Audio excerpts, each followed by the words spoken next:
that not only screen memories are something that can be induced from other places, but from people here on Earth. I was talking to a very well-known, not terribly well-known, person who reported a UFO experience on the East Coast. And in hypnosis session, I said, well, what do they look like? Oh, they're one of the little grays, she said. And then I used a technique that's familiar to psychologists in asking her, what did her eyes see? What was her primary sensory impression? What did she really see with her eyes, not what she remembered? Oh, they're not gray. And they're not 3.5 feet tall. They look this, they look that. And pretty soon it became evident to me that she was describing Blue Eye, a group that I'm fairly familiar with. So she had brought into her hypnotics regression, even the one that I was conducting, a picture in her mind that she had confabulated with what had actually been going on. Now, all kinds of people bring all kinds of fears, angers, frustrations, early childhood trauma, all kinds of things to a hypnotic session. And it's so easy for them to confabulate those things with what's going on that it's not necessarily of any extraterrestrial origin, because it's happening later, considerably later. Now, I'm glad that Dr. Turner brought up the reptilians. It's the same people that I know about or familiar with. I have many people who have told me, some of them from first-hand experience, that this is the very group that Dr. Boylan has been investigating and looking into, that have had some kind of collaborative interest with the U.S. government. This seems pretty sinister, and many people won't believe that. And I'm not sure whether I believe it at all. But that is the group. That is the group that's been associated with the Area 51 government operation. Not necessarily very good people at all. Okay, your question, Jim? You're up for a question. I used up my time here on the question, so I just commented rather than asking the question. All right, but you're allowed to comment on the prior question and still ask one. I'll pass it. Okay, so Charles. I'd like to address this to really all three of the panel and maybe giving me a show of hands on this. I would like to start out, though, by actually retracting what I said about a while ago, them having non-emotions. I was talking to Dr. Hart about that. Seemingly so many of them do not have emotions to start with, and seemingly that's what they want to contact and watch us for. They seem to have a beautiful experience of learning these emotions from us, again, because they feel that if they have lost something. I had one woman come out of hypnosis the other day, making mental contact and whatever, and she had the most beautiful, sweet smile on her face I think I've ever witnessed on a human being. She turned around to me and said, I have never felt such love emanating from a human being in my life. But like a couple of these ladies, I haven't experienced so much of this negative stuff. I know it exists, and I'm sure it does, and I'm glad I don't experience this. I look too much to the negative side, to the spiritual side of it. Maybe I have got a mindset. But I state this several times, if I have a mindset and I've been accused of leading questions, and I plead guilty. But when I ask these aliens, if I do ask them a leading question, they will not let me lead them nowhere. When I'm wrong, they just tell me flat, that ain't it. They will not let me lead them nowhere, or even if I try to. So it really doesn't matter. What I found out, my basic question is, I'd like to address it to all three, see how many, if any, has experienced this. I've been told many times that there's something up there like an interplanetary council. Anyone coming into this atmosphere, solar system, whatever, they have to be cleared by the interplanetary council, and they themselves tell me that they try to keep negative ones out of here. They say their own selves that they know that they are not 100% accurate themselves, and they do get through sometimes. But my main question to all three and Dr. Harder, have y'all experienced this in a planetary council thing? Have we experienced it or have we been told about it? Both, or either. Well, I told about it. the number 57, I didn't say anything about until about 3 years ago, but I had heard it from a number of independent people who were, in a sense, speaking for some extraterrestrial information, who didn't know each other. And when it got past 3, I decided there was some, and that other people had told me this number. I decided there was some validity to the 57. It really doesn't matter that much, though. What's interesting is that it's such a large number. Whether it's 57 or 87 or 27, it's a very large number. And it represents a tremendous pool from which a lot of different people. And in addition to that, there are about 17 groups that have gotten so far that they don't even use spacecraft anymore. That's very hard to believe so for some people. And then there are scores of people who are even below that, who are not even, who are not members of the Federation, and they're here too. And in a sense, there's a way, well, it's, as long as they don't do too many really bad things to humans, they have their say too.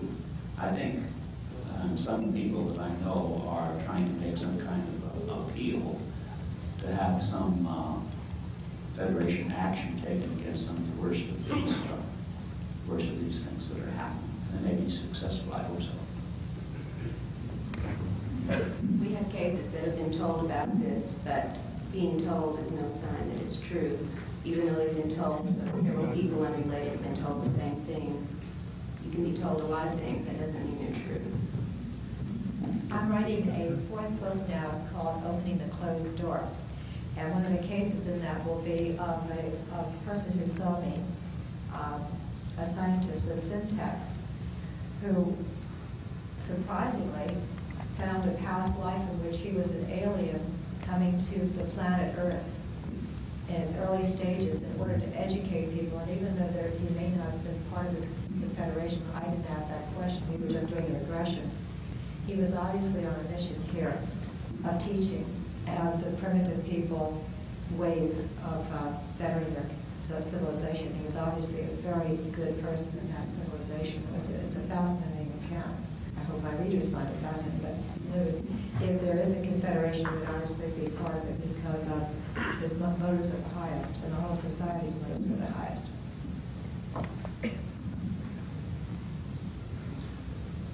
In my research, I don't have any information about a confederation.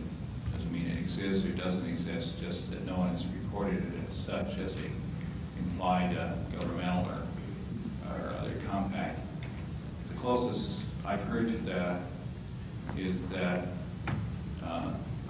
certain extraterrestrials have informed the person they were communicating with that there is a coordination of effort among a number of the races in the work of making their presence known on Earth. So coordination is the most I can speak to that. Richard, your question?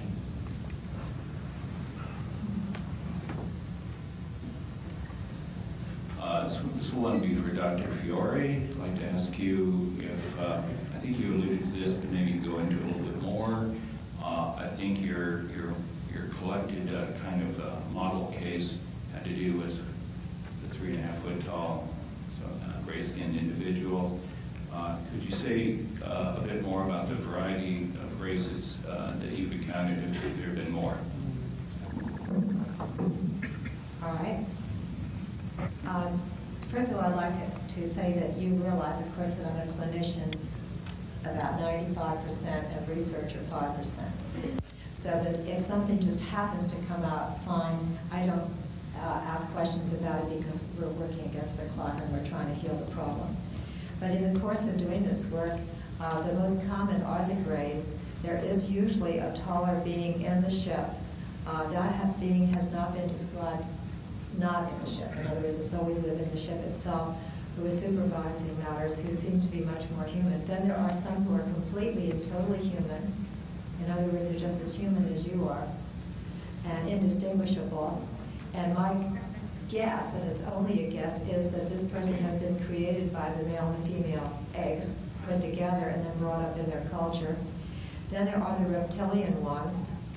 Then there are blue ones, blue beings. And I don't have much more of a description except they are blue.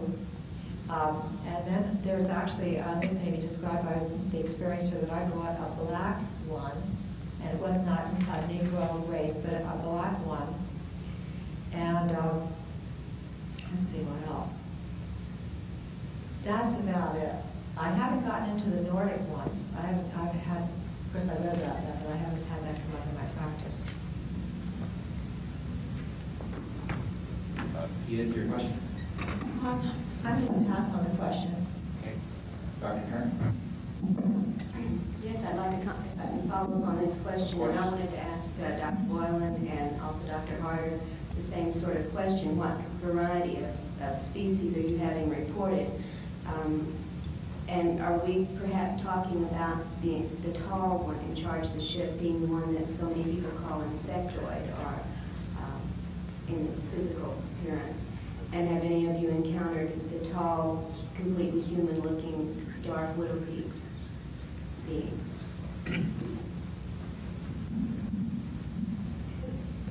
I'm a little flat-footed here. I'm going to have to do this in memory.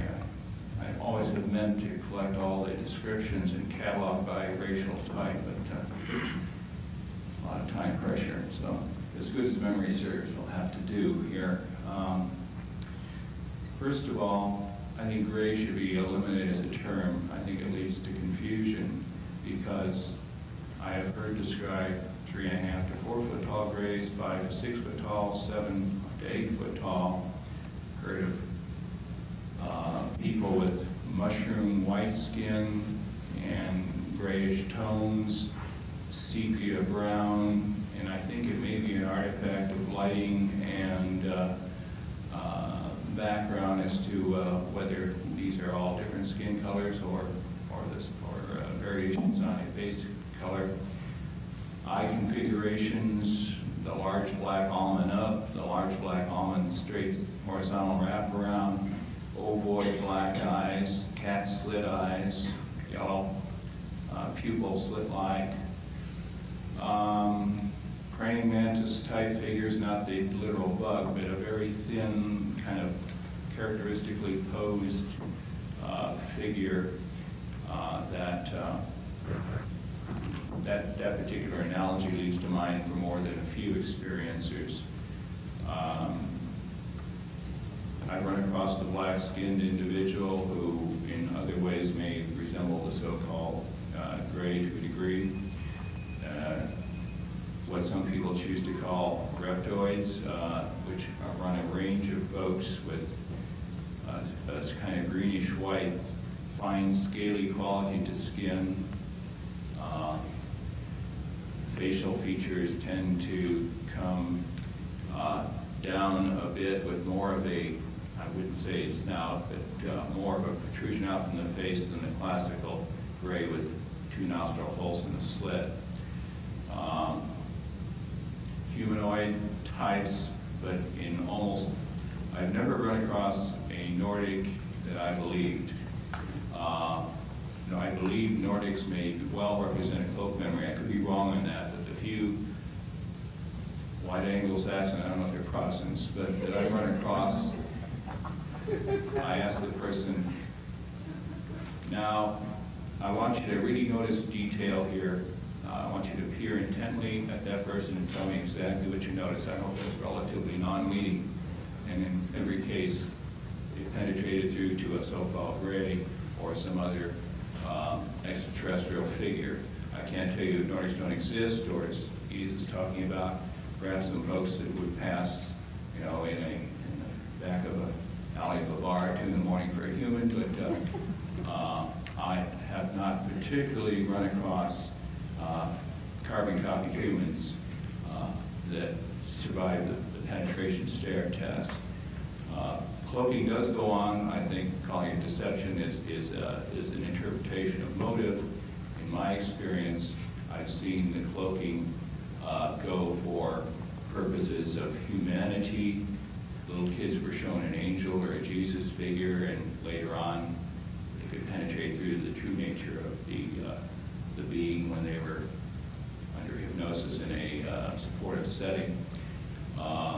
People have seen a gray, and upon closer examination it turned out to be a reptoid, more like figure, so that now that we're getting a little sophisticated, some of the extraterrestrials figured, well, you'll believe a gray. Can I sell you a gray?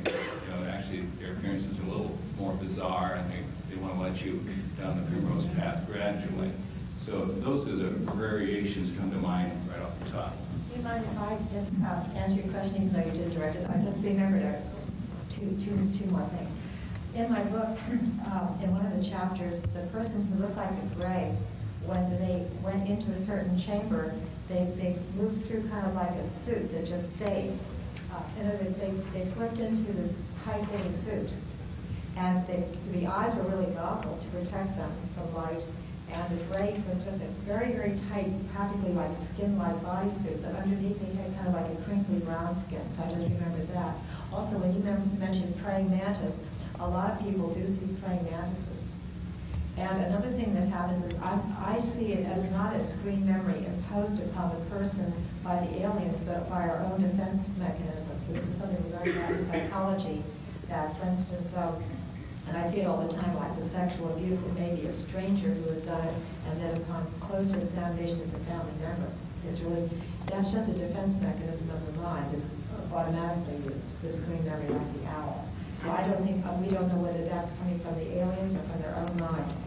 But anyway, I'd just like to conclude at this point. I'll just add a few things to Rich's, Dr. Boylan's description. There are I have an alphabetical list. There's the W group, the A, B, C's, there's the F's, the I's, the H's, and we go by how many fingers they have. That's great, because on people when you have to count, there are people who have just kind of like a mitt.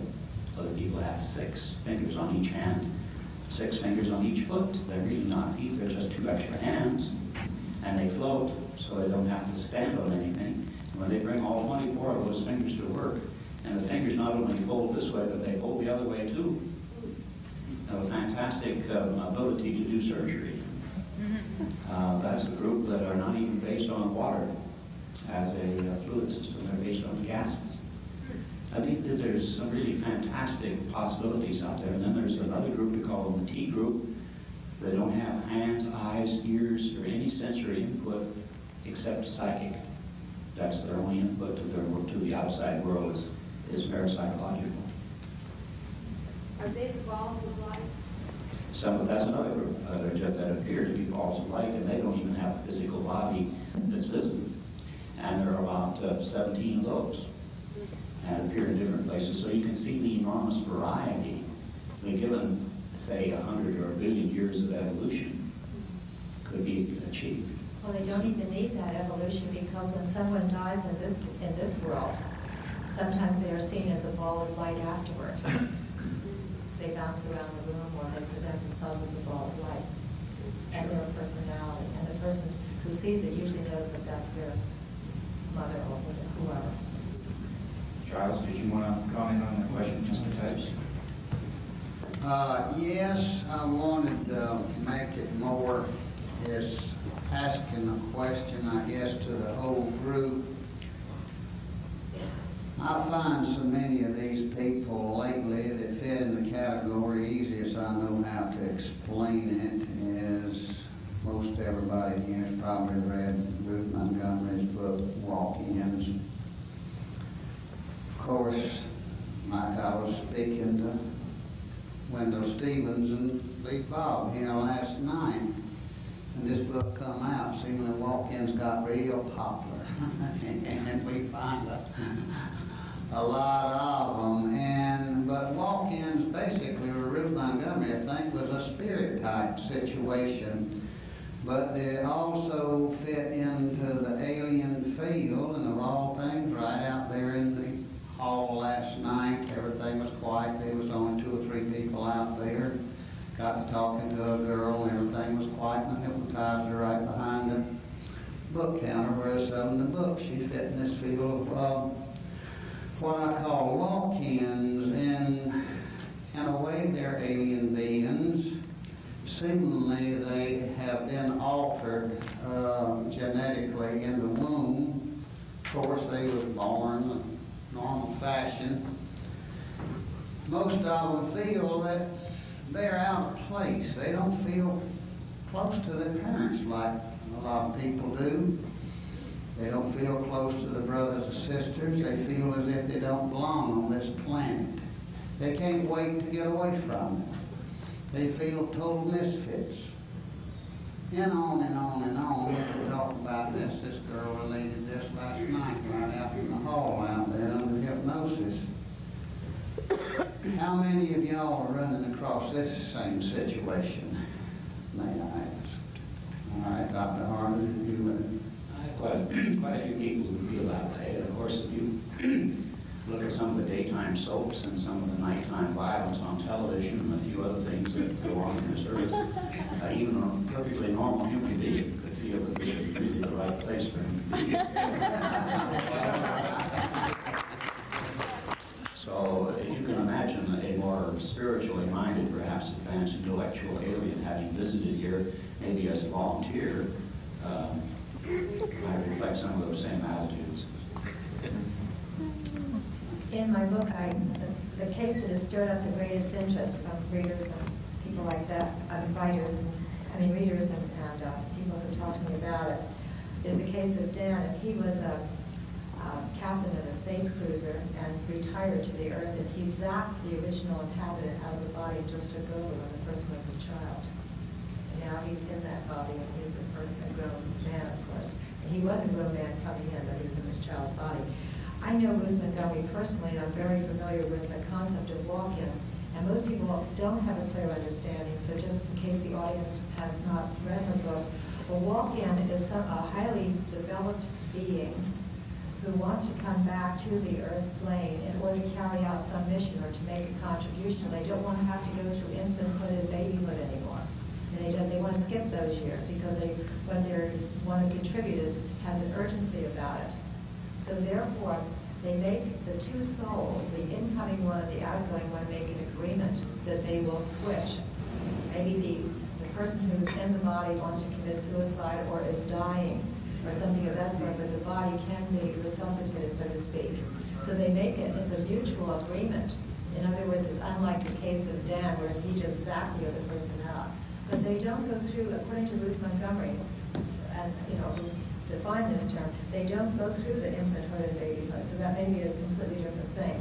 And I did find that when her book came out, almost all kinds of people came in to see me feeling that they were walking, because this is a rather kind of glorious thing to be such a highly evolved being that you've got a great contribution. And these people did not fit that description because they were in very bad shape. Usually when the walking came in, they would make an order of a life that was a big mess if the person were committing suicide, for example. I'd like to add one thing to this. I went and believe the whole life expo, and there was a nice little lady on the panel there. She was supposedly, I'm sure was, Ruth Montgomery's original walk-in. She had a big part on the panel.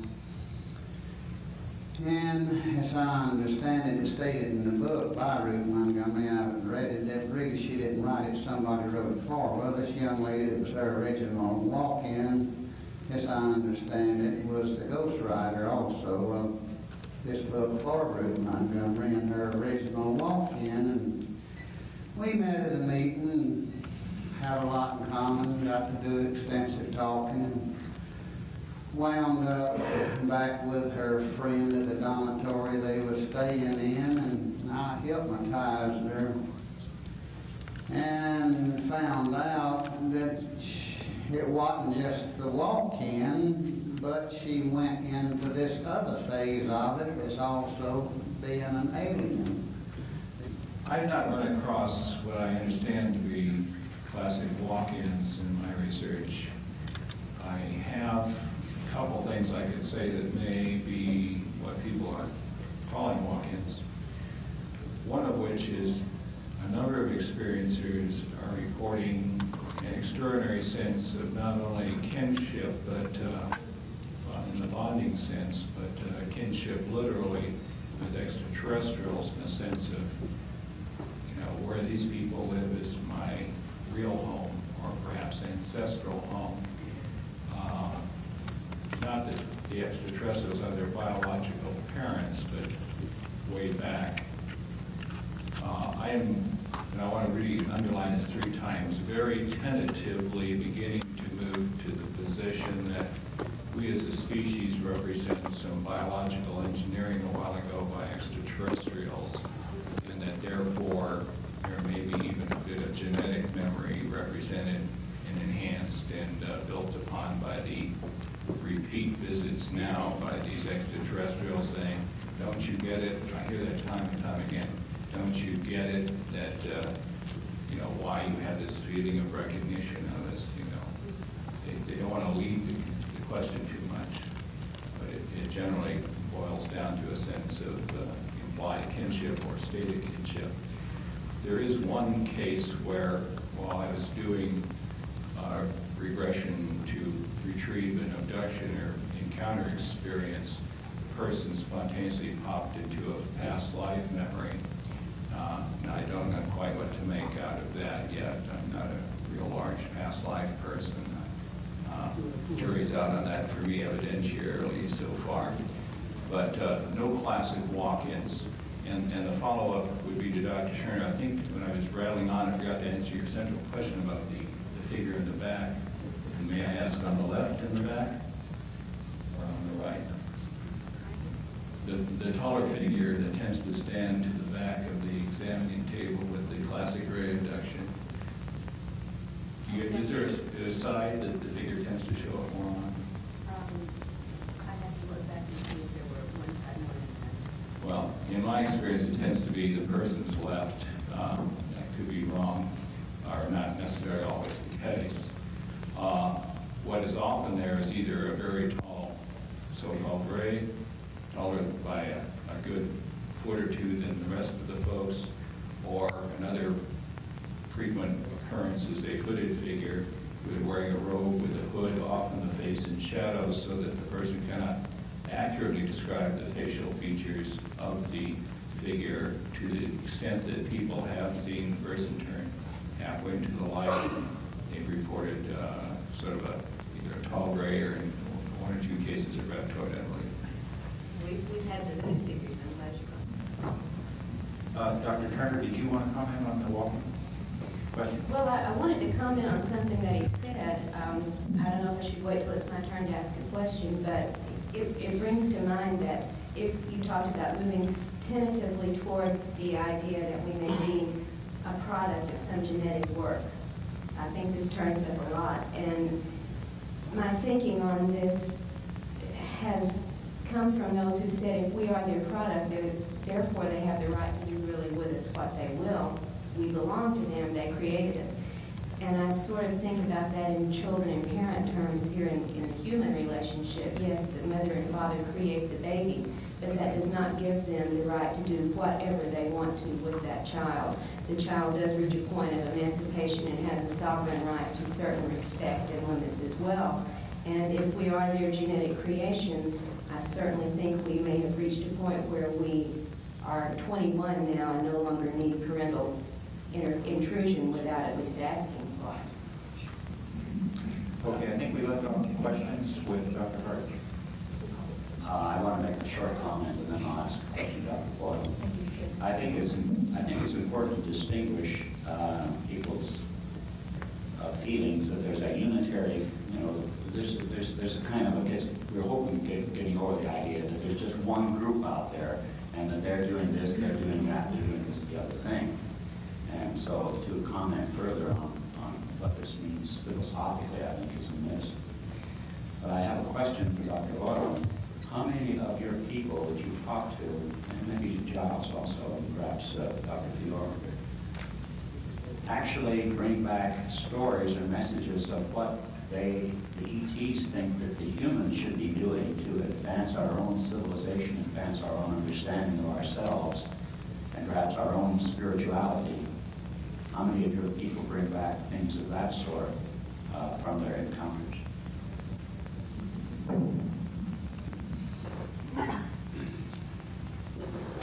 Glad you asked that question.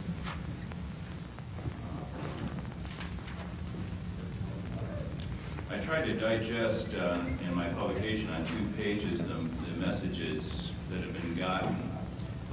In August, I asked this circle of experiencers that I meet with to each go around the room and present what they had gotten from the communications, almost invariably telepathic, with the extraterrestrials they had dealt with. And if you want the nuts and bolts, you can read it in the publication. I'll just give you 2 or 3 excerpts, and that'll have to serve for some more.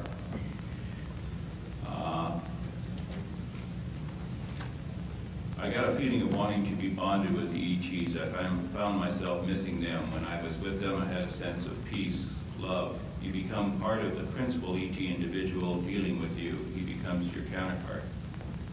Another person said, there will be profound changes in the next 10 years. Even limited nuclear war is possible, but I feel no panic. I get the feeling it will evolve into peace and harmony. The ETs are here teaching me. I must be more trusting, be open, be ready to let go. Another person talked about just saying very simply, some other of 3. They communicated it's important to steer the children in the right direction. These are just a few of the kind of messages. I would say that with thorough debriefing of the individual, a good 3/4 seem to come back with a sense of message, and some of the others have a vague sense of mission, which I suspect when it gets unfolded will represent a kind of message as well. All right, I'll address that's a very easy one, not too hard. I find this almost weekly, continually, all the time. Them wanting to see us perfect our ways, more loving, more spiritual. In fact, I was asked Bob, there's a poem here that's in the book that I'm going to read after a while that really answers this beyond all I can sit here and say. So I'll bow out and I'll read this a little later. Thank you.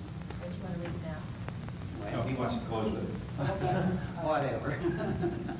You can close with it. All right. Each you want to... I'll respond to that. Sometimes people are given instructions to meditate, to be more involved with ecology, and that sort of thing, things that we've already discussed. Dr. Turner, would you like to comment on the message being given?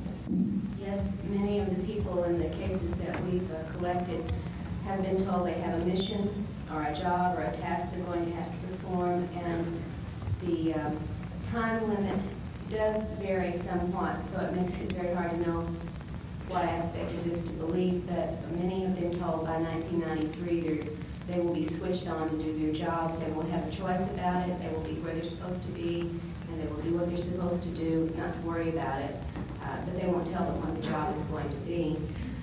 Also, several cases have been told that their mission, or that there is going to be a rescue, if you will, and I really use that term sarcastically, of a certain number of humans that will be removed either from this planet to another planet or to some facility in order for the Earth to be purged and cleansed. And I think that's a real nice way to put it, but they're talking about destroying it, basically, what we have on it. For whatever reason, we've ruined it, or there's too many of us for them to deal with, or whatever the situation is.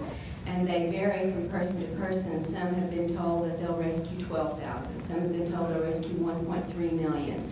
It really does vary, so it's hard to know what to believe about that. But they do give these numbers, specific numbers of people who will be rescued.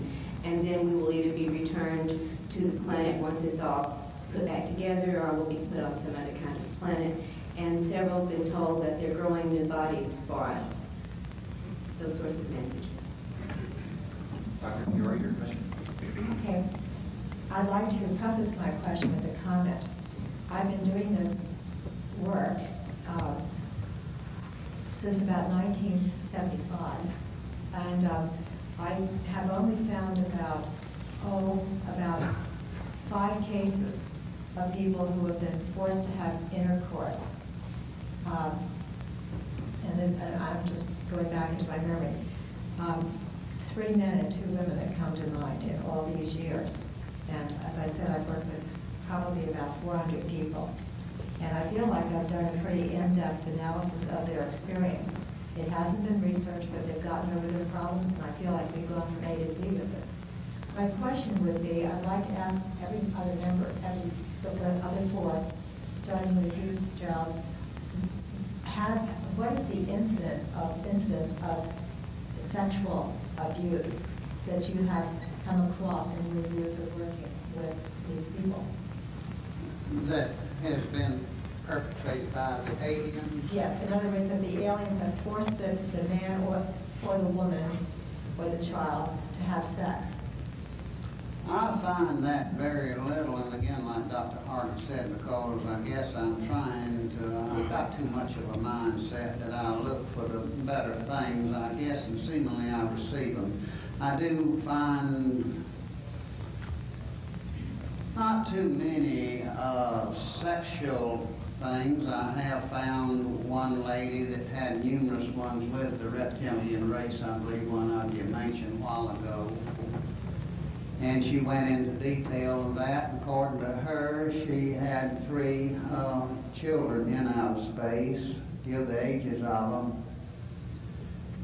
I forgot the ages now. One was 4, 1 6, and 1 7. I think she had been picked up and showed these children to her, supposedly, according to her. And there was one particular reptilian that she had numerous intercourses with, and I don't mean to act this way, and she was real impressed.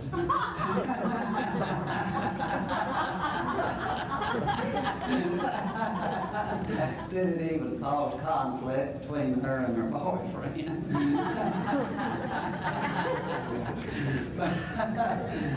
I found not so much of the intercourses, but numerous times where they've been picked up and shown the fetuses aboard ship. I guess where there had been intercourses with others. In fact, I've had even related to even spaceships full of fetuses, but not too many intercourses, actually.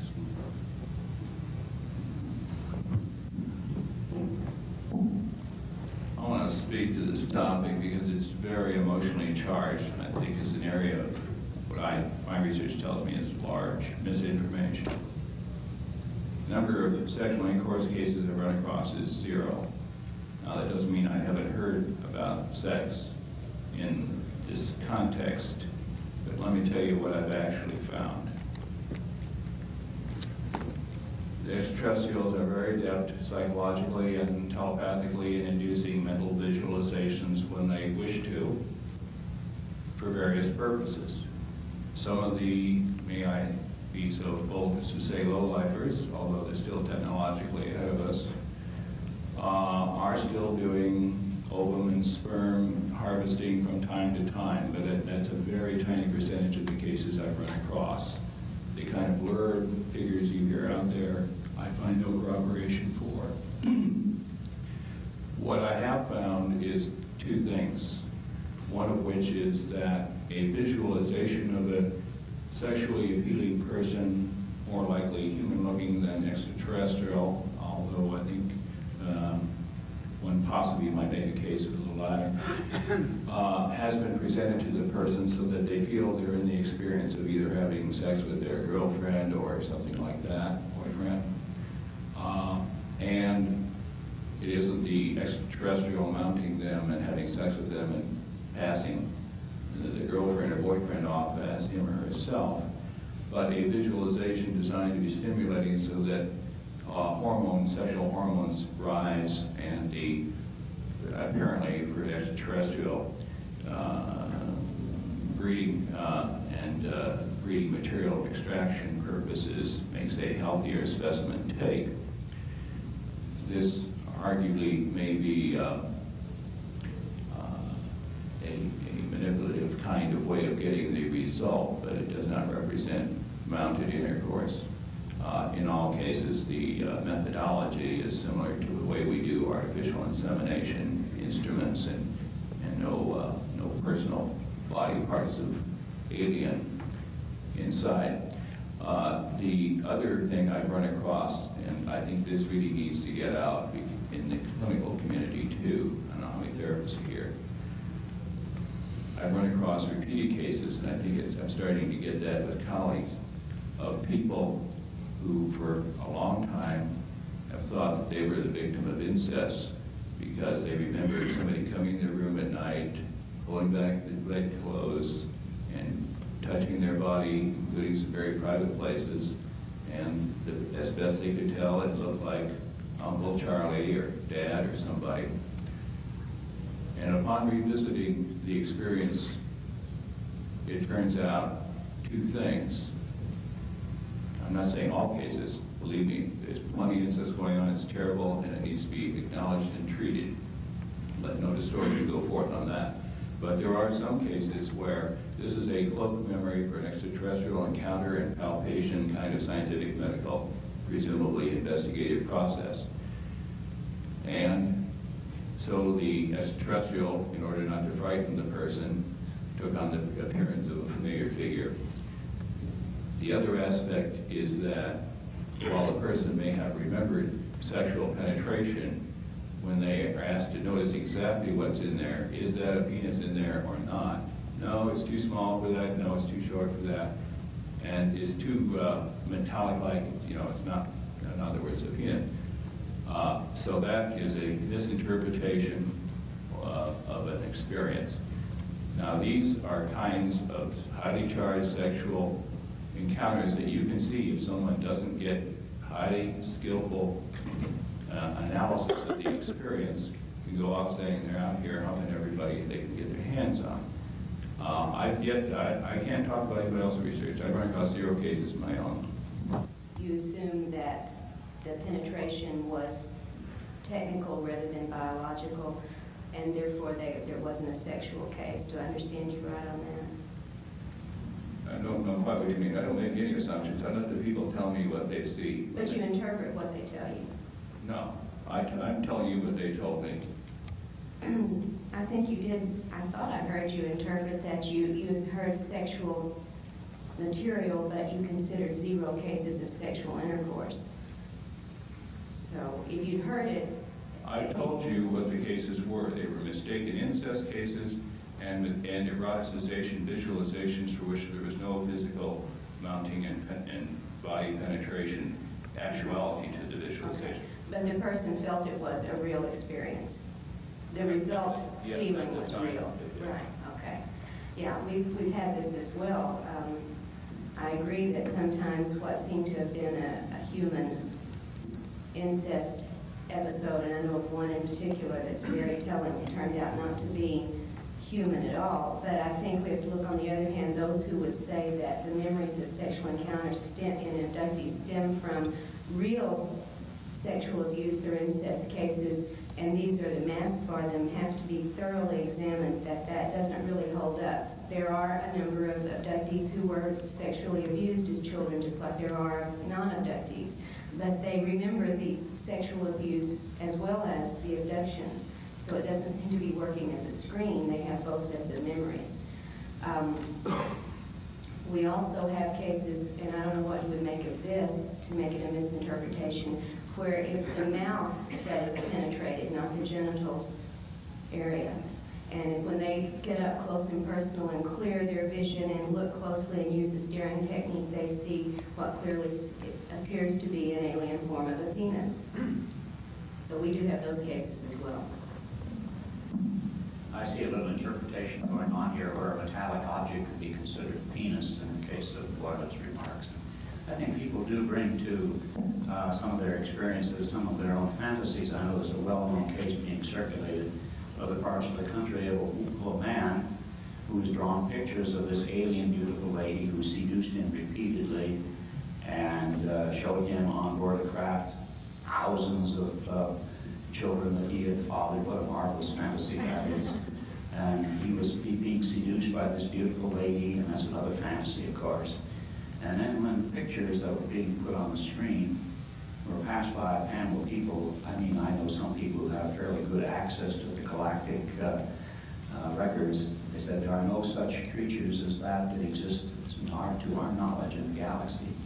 And the human, the person, there was another anomaly there. So you just have to imagine that, look, if 1% or 5% of the population are sexually fascinated and fantasy prone at the same time, how easy it is to find them. Really, it's just surprising there aren't more, and there aren't more Geraldo type shows exploiting them.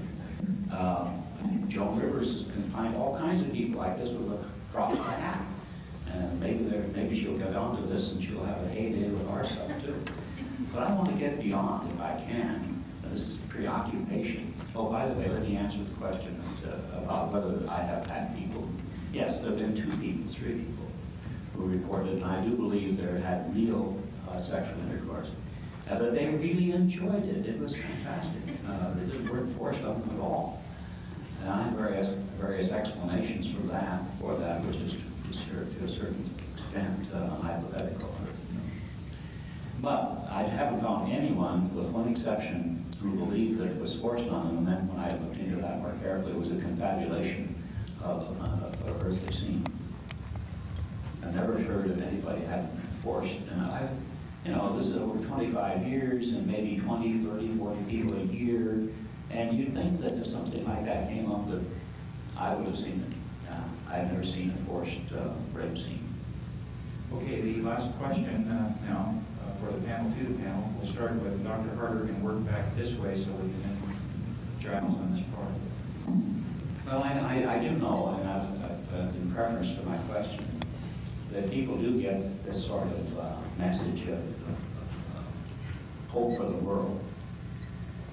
But I want to go further and say, have there been people who brought back pictures of what kind of things that we could be doing in terms of creating a better world here with our own earthly resources? They have any opinion about what we could do about ecology in more specific ways than just consciousness raising? Or is that essentially what they're up to, consciousness raising? That's my question. Okay. Karla, you want to take it first? Just briefly, they have shown pictures of destroying the status quo physically so that we do have to start over. That's about all I can say they offered as a solution. Dr. Fiore? I really don't have an answer to that.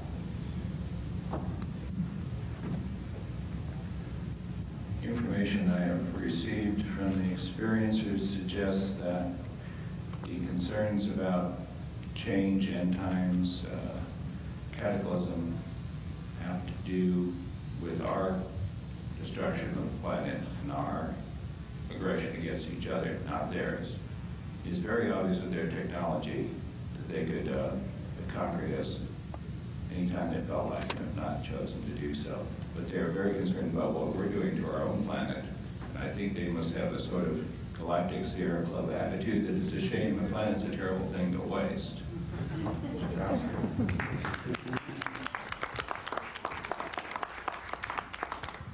Absolutely, I agree with that 100%. They have told us in more cases that what a beautiful planet here, what we've got, and the way we destroy it, how awful it is. And I guess this is basically conscious racism, so to speak.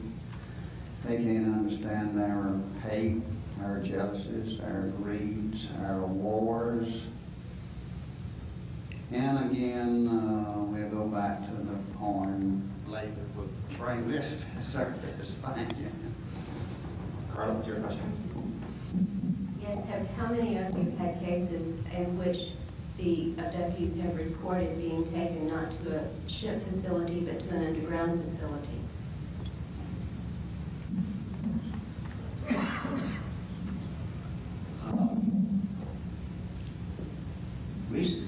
have been a couple of cases in California only this past year. Have I heard of this picture? And I have tried to establish whether it was a musty odor that these people were reporting, or whether it was just some screen memory for a room. I haven't really been sure about that. There have been many suggestions that some of their hiding places are under the oceans, which would make a very good place to store things. You didn't want the U.S. Air Force to be bombing. And going into my memory banks, I would say that I can't remember any case particularly, but just offhand, I'd say only just a few through the years, and nothing specific.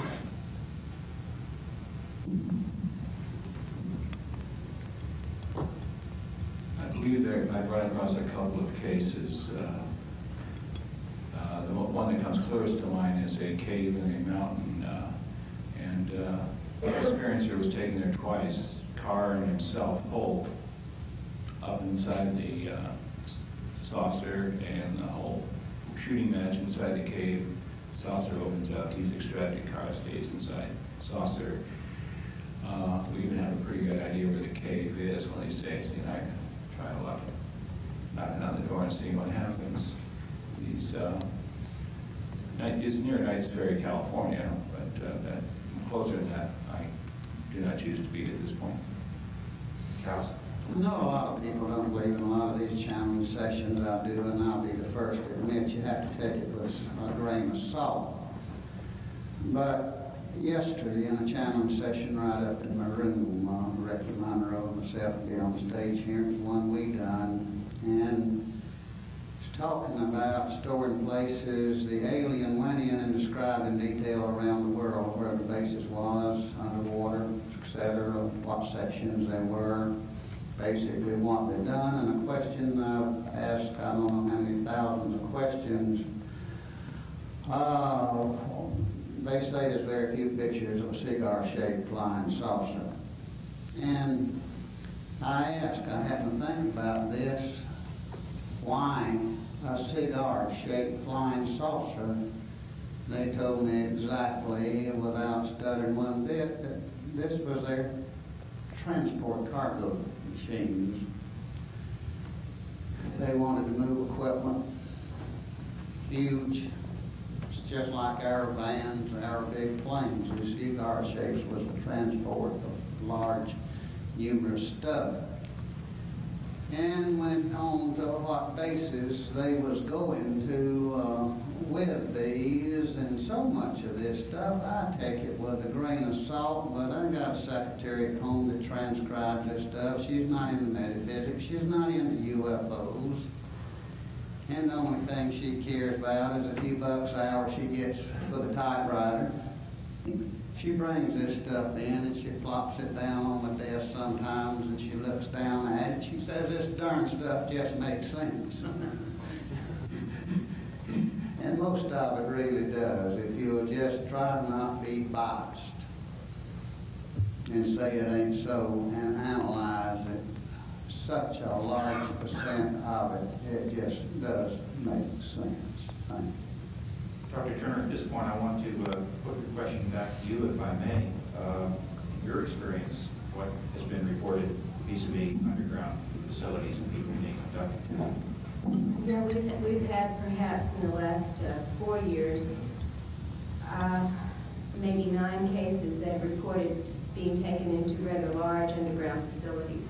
And these are totally unrelated to each other. The cases do not know each other. They're often from different states or are widely diverse geographically. They've described almost identical details about the entrances, about the setup of what goes on in certain areas, and storage areas, processing areas, and so on.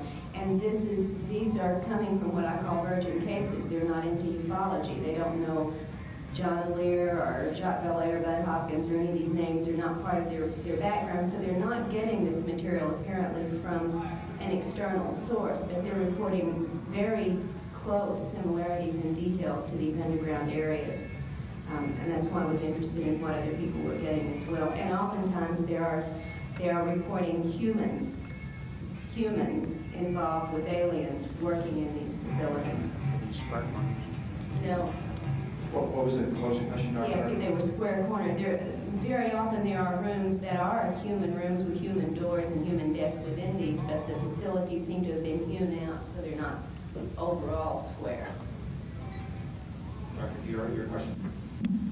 I would like to ask all the other panelists about the shapes of the UFOs that the abductees are taken into. I will just say that there have been only two, and the one is the circular one that I found, and the other is a large triangular one like the ones that appeared over Belgium. And it's just saying that the patient that relayed that told me that a week before that came out in Unsolved Mysteries, and she gave me the exact description with the three lights at each corner of the triangle and the red pulsing light underneath.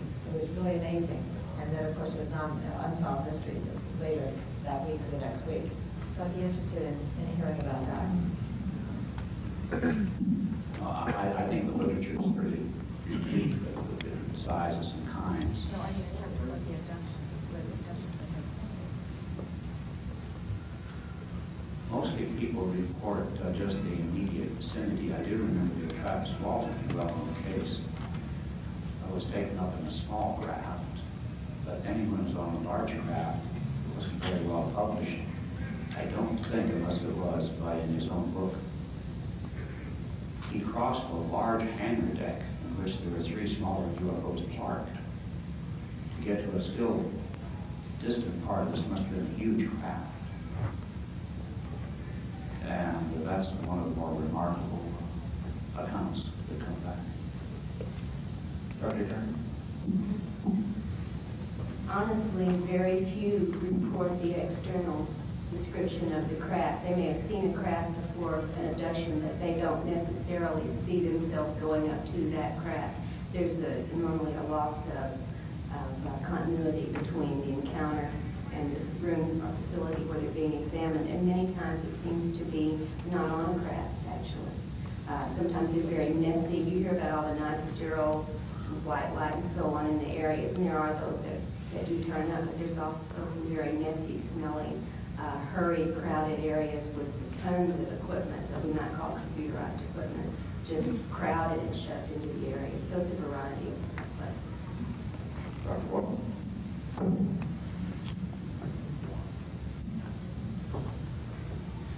I've had a fair number of people, when I really have them slow down and go through the detail of the experience, who get a glimpse of the kind of craft they're going up into. The huge preponderance of cases, it's spherical, roughly in the 30 to 50 foot wide. I should say round, not necessarily spherical. Looking from the bottom up, you see round, 30 to 50 feet wide. From being inside, some assumptions that it's domed. In other words, close to the usual variety of plastic saucers.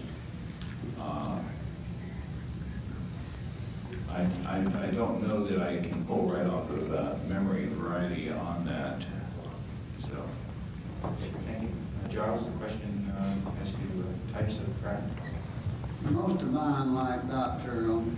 Ball, there is pretty much classical, being the round craft, 30 to 50 feet, but sometimes, like it's also mentioned, they don't see the craft, but sometimes seemingly they do take them aboard the smaller crafts on into the mothership, so to speak, and sometimes the people are just at awe. They're under hypnosis, and they try to describe it and just say it's humongous, just something like that.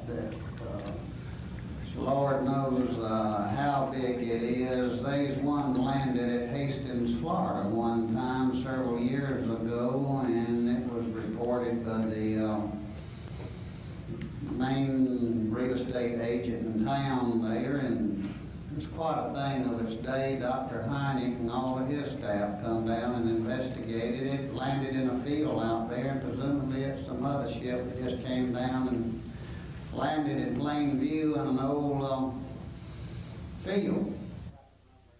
The man took a Jeep out there proceeded to drive around it in plain view. Said he just had enough guts. He was going up there and asked those folks what did they want. Took his 2 grown daughters with him. It was in a field, used to be roads that went up and down. Probably he couldn't go 2 or 3 miles an hour. Said it took him 15 minutes to drive around it. He went back and made a normal report on it. He was going to stop, and his daughters started crying and whatever, begging him not to go back home, so he took them back. He reported this craft. This is back a number of years ago at the little place of Hastings, Florida, and Dr. Heineck flew down there, got a helicopter, searched the area, and they really didn't find a whole lot. They found a little stem of something, particle of a limb or something that had something very slick on it, slicker than any oil or grease that we knew of. Didn't find anything, and supposedly as the tale was, Dr. Heineck went back to Chicago and got a whole carload of scientists with taking soil samples and all this. It was quite an endeavor. While they was gone, the thing come back and landed again.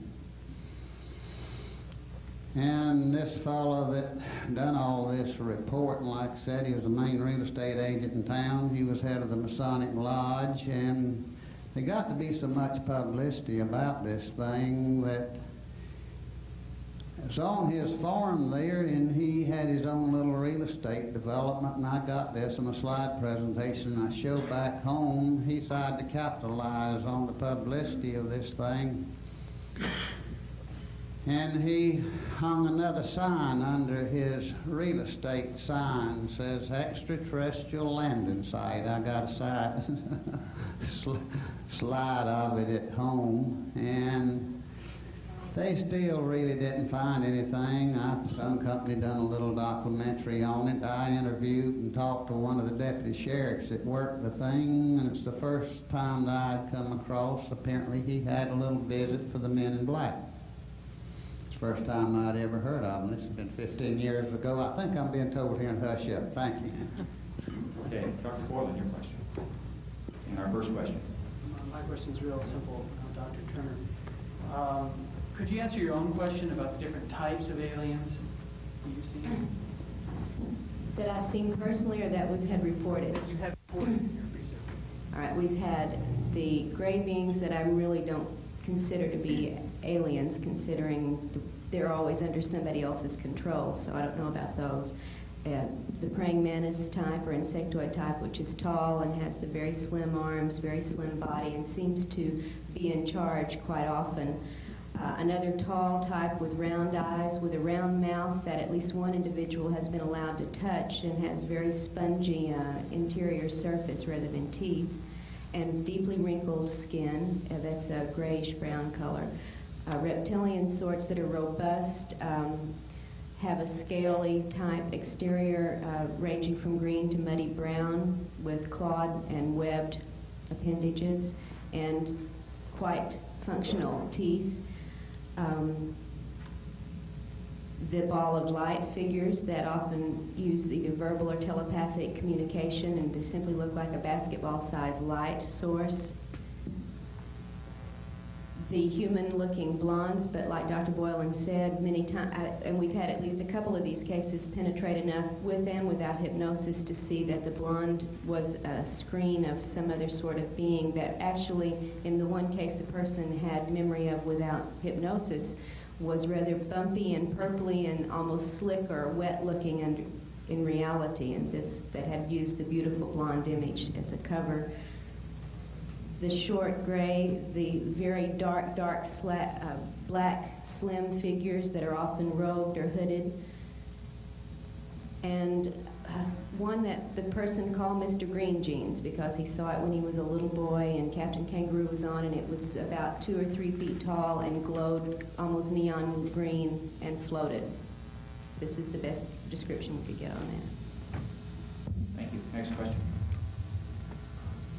I was just curious from the panelists if there was, I was curious about some of the personal characteristics of a lot of the either abductees or contactees and so on.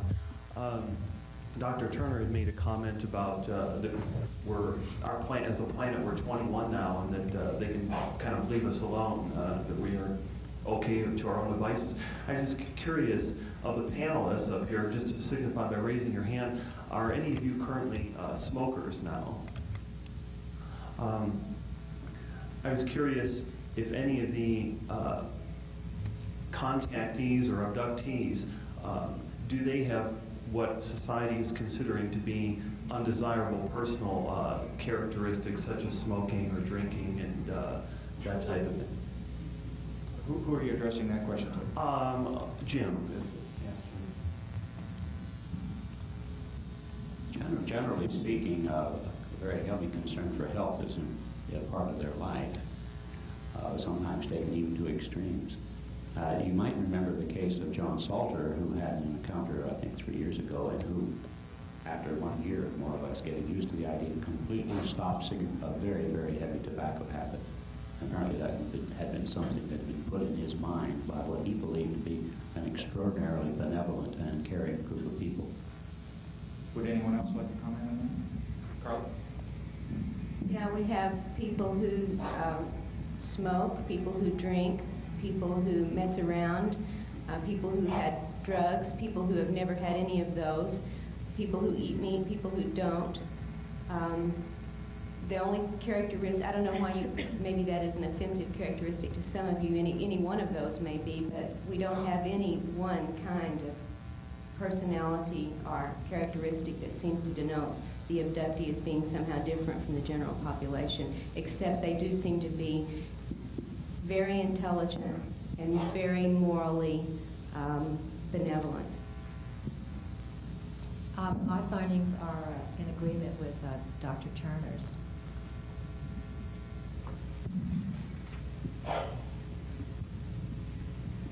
Interesting question. My research, I found trends. The starting contactee or experiencer tends to be your average cross-section of humanity.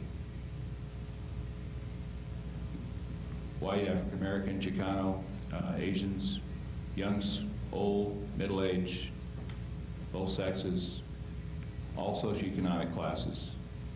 There's not much of a discriminator there. In terms of lifestyle habits, we have a usual range of people who smoke, drink, etc.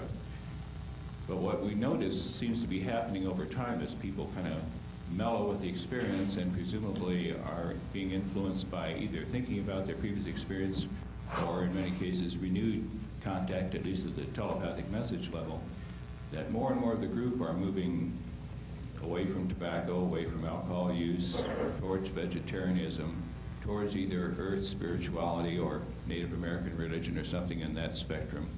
So there does seem to be some lifestyle shifts that occur as a long-term consequence of contact. The doctor's just about answered mine. Exception, they do seem to want to become more spiritual. And above all, they become more psychic, so many of them, and they are more health conscious, and basically, other than that, about what he finished saying. Thank you. Next question. Hi, I'd like to ask all of you, a MUFON investigator in Massachusetts has encountered, and there may be others, well, cases of what he calls dual reference, in which experiences, as they call them up there, when they are on the ship, they slide into another identity or an expanded consciousness in which they identify with or recognize that they are themselves of that ship or of another group of so-called aliens, and that prompts me to wonder if we are not all fragmentary projections of a higher, or I don't want to at all say higher, but of a different vibrating consciousness.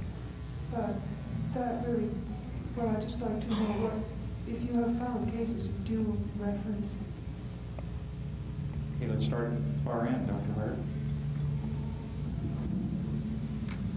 Yes, this is fairly frequent. If it were more prevalent, we hope that there wouldn't be as many problems as we have on Earth. But indeed, people do identify in the way you describe, and maybe perhaps in some way manifest a different personality. I don't believe, as some people do, that this represents some kind of being kicked out on the part of some other. I mean, after all, if an extraterrestrial wants to have some kind of a dual occupancy with you, it's only because he's a particularly altruistic and perhaps volunteer, because living on Earth is the dregs, right? They're not here for fun. But there are people who do have some kind of, looks like a kind of a dual attitude. I'd like also to comment on the fact that there are some people who believe that they are extraterrestrials personally, right? And I know there are people who say that. If there were such a person who was a true extraterrestrial among you, the last thing you would hear would be him to say that. So if anybody tells you he's an extraterrestrial, that's the very first thing that will tell you that he's not. Okay? I really meant that it's people who felt a different identity or Yes, a different right. awareness when they were there as opposed to here. That's right. Not When they're there, anything perhaps. like being here and saying, Right. oh, I'm an extraterrestrial. I don't mean anything like that. It may be what you might call a latency, which is brought out under that circumstance. Dr. Turner.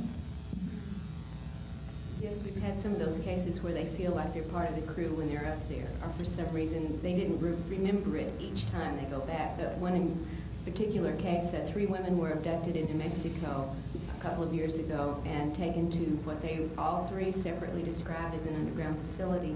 One was taken away and experienced the typical gynecological exam in a room near a laboratory area. The second person under hypnosis never got past screaming.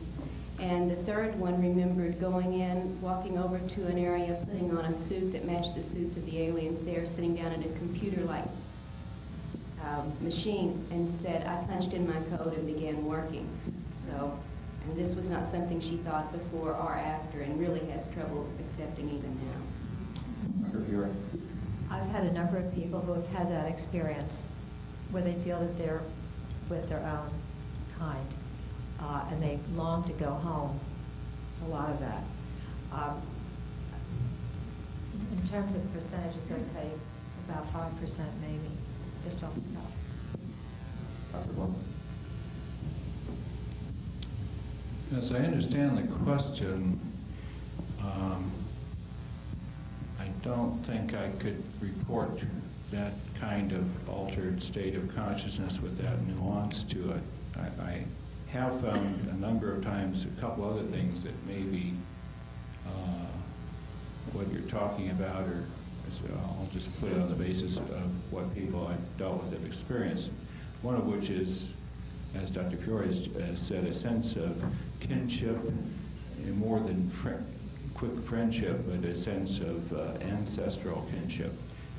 The other thing is people who have had a lot of earth trauma from fellow human beings have developed a readiness to move into an altered state of consciousness out of body experience dissociated state, as you may wish to call it, and find themselves dissociated, looking over at themselves on the table, etc., because that's the way they've dealt with earth traumas, and that mechanism serves them well in this new setting.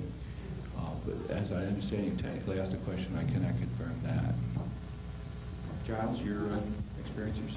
I'll have to answer pretty much the same way they do. I've found multiple times they have felt that way, that they even become part of them. I got one man individual.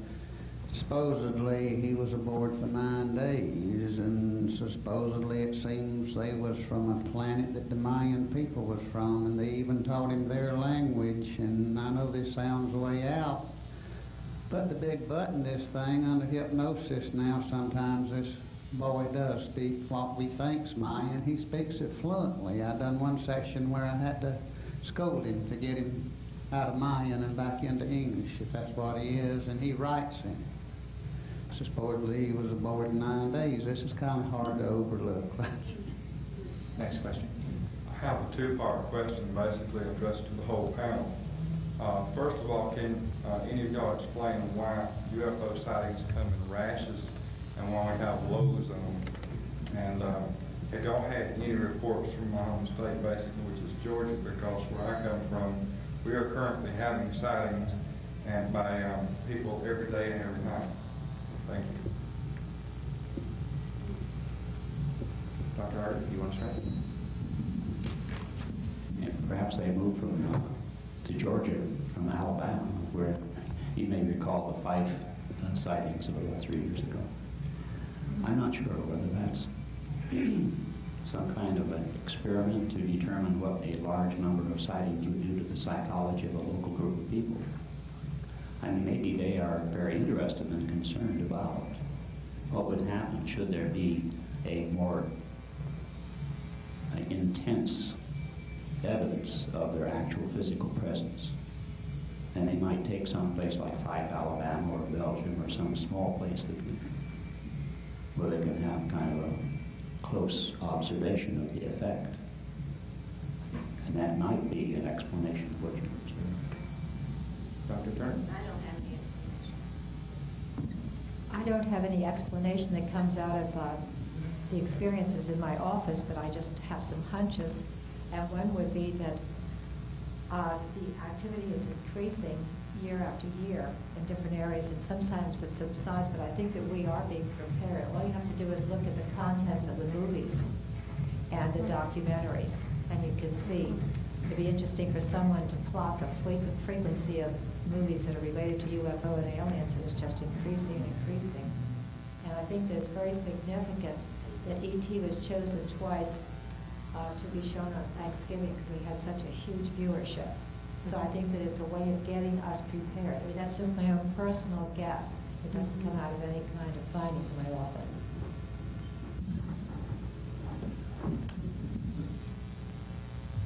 With the people I've worked with, I do not have an explanation for the general flaps, like Belgium and other ones that have had high frequency.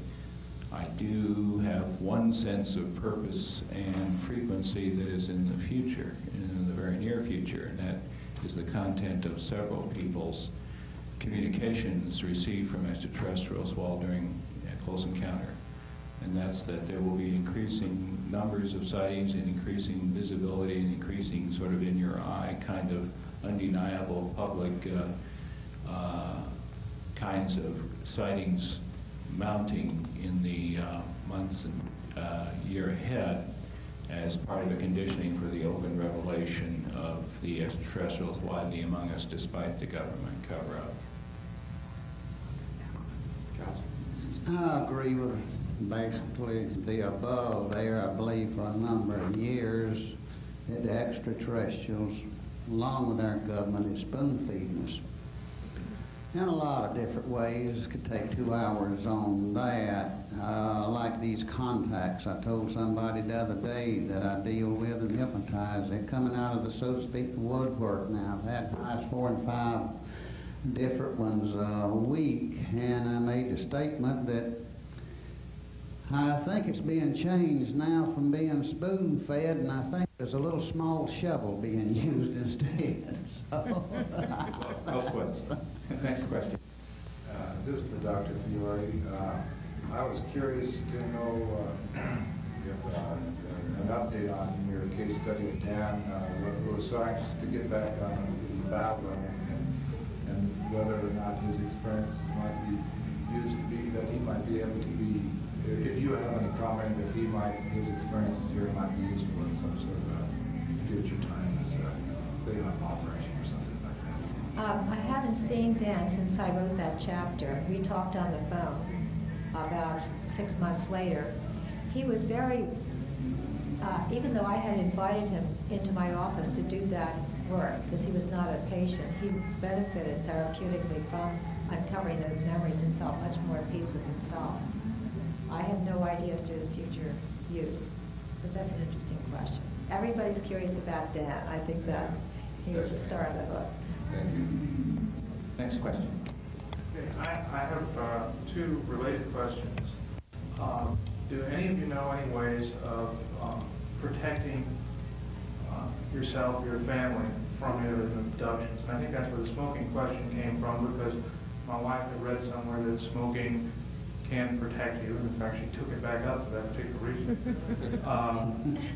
And the next question is, how can you question a child without traumatizing a child about what they may have? If you see some things in their life that makes you think something's happened, is there a way of safely questioning them to find out the truth? I'll start by answering. I used to be a child psychologist when I first started my work, and that was my original training. I would think that just at home what you could do is, first of all, you just listen very carefully to what your children say, and without asking any leading questions, but just asking questions that would open the door for them to tell you more without any fear of being ridiculed or whatever. And then also you could have them draw. Just ask them to draw pictures of what they saw, and watch their doodles, because they may draw, or their drawings, they may draw pictures of ETs without you even asking. So I just think that that's a form of therapy, art therapy, and that can be very helpful to help them to master those emotions.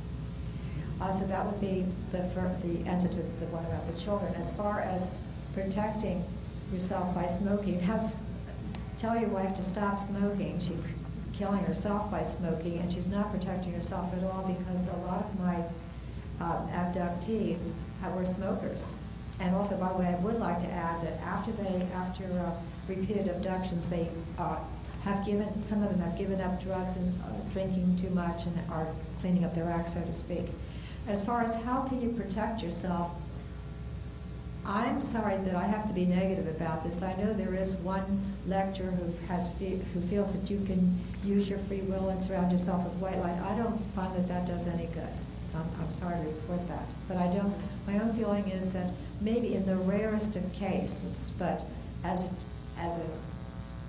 general rule, and I would say I don't feel that, say, 95% of the people who would attempt to repel these experiences or repel the people, or to prevent this from happening by using any kind of protective things, because people have prayed, and when they see the aliens, they start praying, and if they've had these experiences and they remember them, they pray to Jesus and Mary, and they don't get any protection. And so what this does, of course, is they feel God's letting them down, and so it just adds to the whole problem. But I don't know of any way that they can forestall to avoid this. Go ahead, Rich. Well, to the first question about protection, I guess I'd ask why. It's not nice to answer a question with a question. And to follow up on that, it's sort of like a person trying to get some sleep and Paul Revere is riding by and saying, the red coat's coming, red coat's coming. He goes to the window and says, shut up, I'm trying to get some sleep. They're here, and they're here for a purpose, and overall, the purpose is very much worth paying attention to. So I have a little trouble getting very enthusiastic with the project of trying to ward them off. Some very high tech's been done, including motion detectors, infrared sensors, and they just simply switch that off if they want to come in. So the military intelligence highest tech stuff isn't worth squat. So I doubt that cigarette smoke is going to be much of an impediment. As to the kids, I've worked with a number of kids and experienced as kids too. It's not so much how do you tell them or shape them.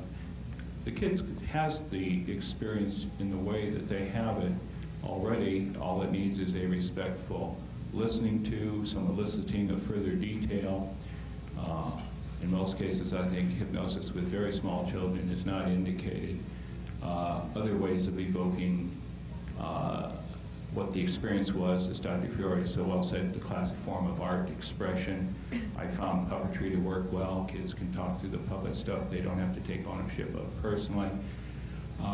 But the other kids will talk just about the little guys that come at night. And if you're matter of fact about it, kids take their psychological and emotional reaction from the parent cues. If you're screaming and ready to cut your wrist, the kid is going to be traumatized. If you say, well, that's interesting, and what happened next? They're going to get matter of fact about it. I think that may be the most important thing to keep in mind about the kids. Dr. Hart? The paradox is that if you ask somebody who's a true friend and really respects you to leave, he probably will. If you find somebody who's not quite so friendly toward you, he may not hear you at all.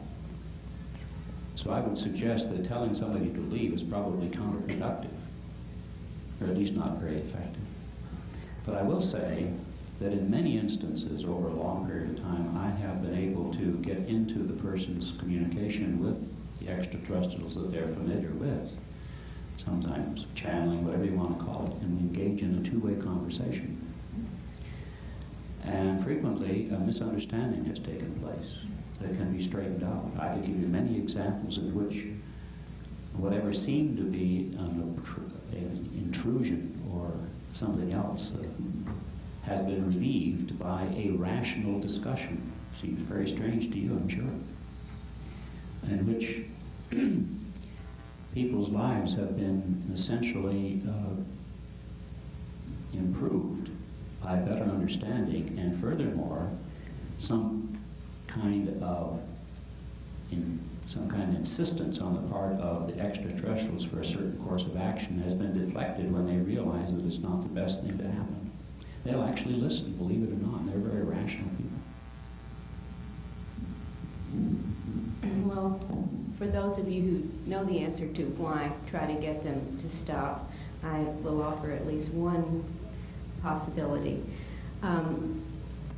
Neanderthals that we are, we don't like this business maybe, and one thing that's worked to stop a particular encounter when it's the gray beings, even though you may be immobilized physically, is to blast mentally great anger or imagine a bomb going off in their face, and the grays often will leave at that point. That doesn't mean they won't be back the next night or the next week, but you may be able to stop something from happening that night or that particular time using an offensive emotion at them. They seem to like to have fear from us, and they like to have sexual intensity from us, but they're not real crazy at anger that's aimed at them.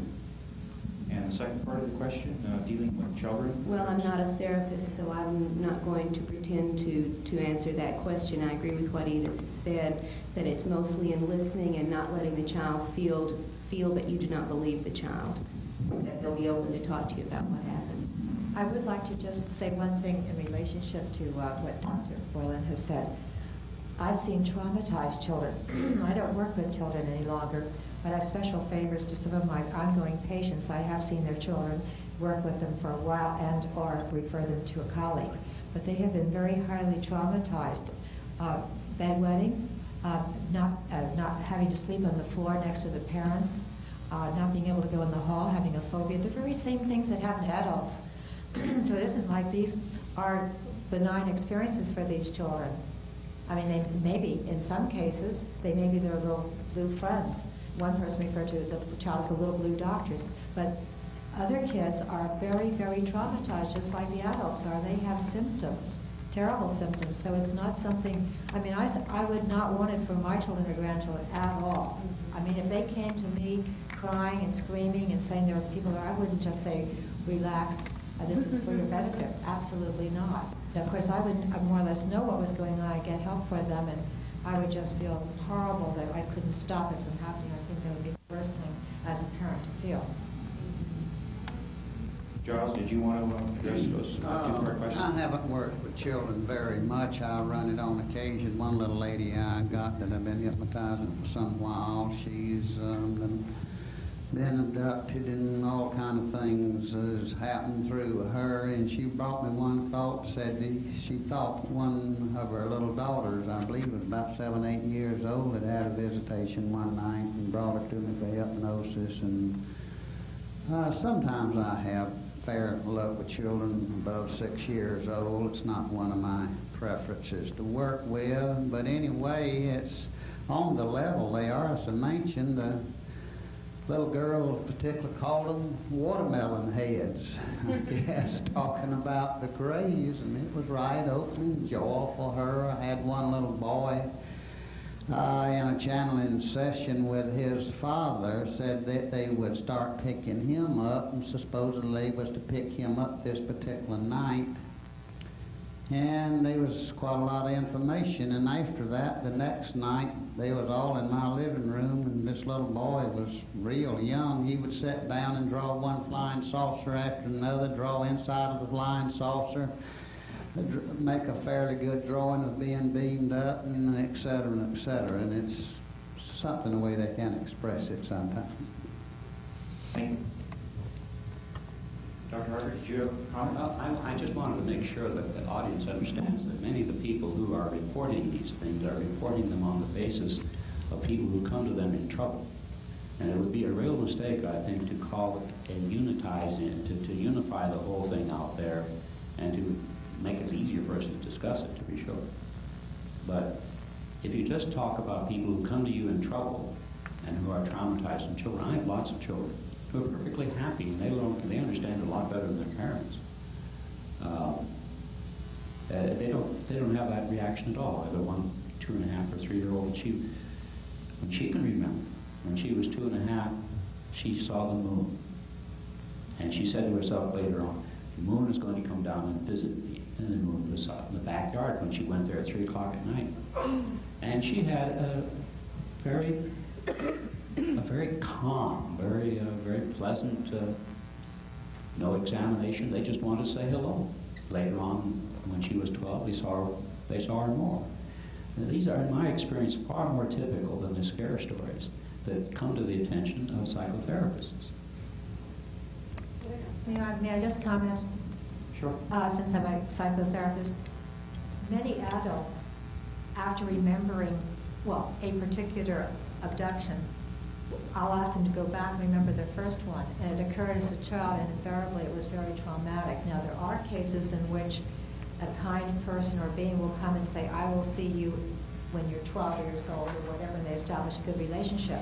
So not all of the cases are negative.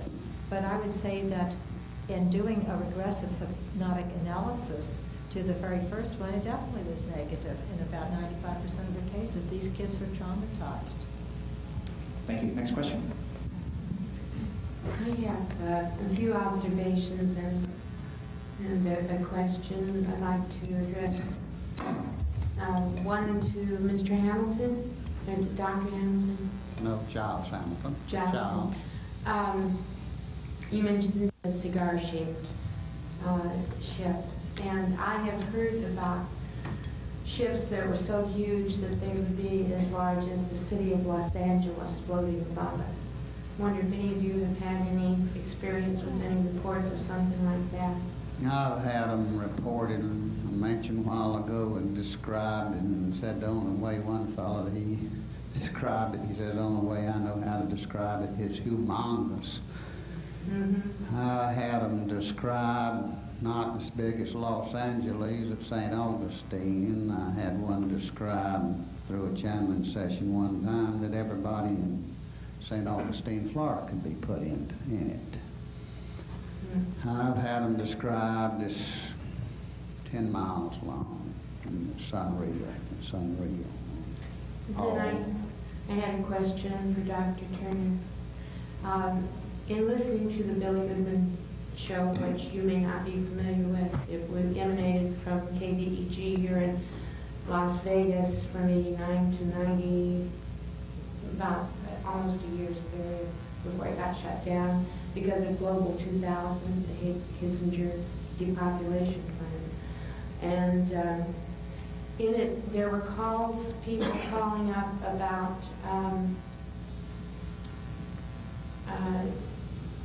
dismemberment of people and backs of limbs and legs and things. And one girl called up and said that she had been abducted and her left arm was growing longer than her right. And then I have a friend in a desert locality who swears that she has seen people who don't move properly. Their legs and bend wrong, and they bend wrong, and she believes that they're surrounded by these people who are brewing drugs for a CIA-like project. Is there a question like, have I heard this material? Yes. Are you familiar with any of this material? Within the cases, and I will limit this to the virgin cases, these are people who are not into ufology before their experiences surfaced or before they begin to find out about it.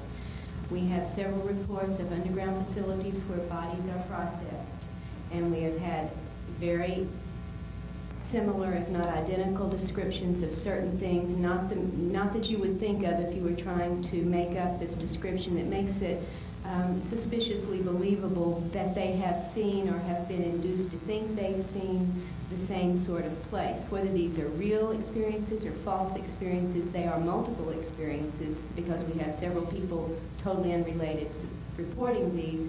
They have seen bodies being processed, often coming from Arkansas. One said like the chickens at the Tyson Chicken Factory, and could hear the sounds of the bodies being dismembered. Others have, two other people have described seeing human bodies hanging upside down with blood being drained out of them, and one said they were stacked like cords of wood in an area. They have also, two different people have reported seeing humans who seem to be in a zombie-like or catatonic state working on the assembly processing area and did not seem to be doing it willingly.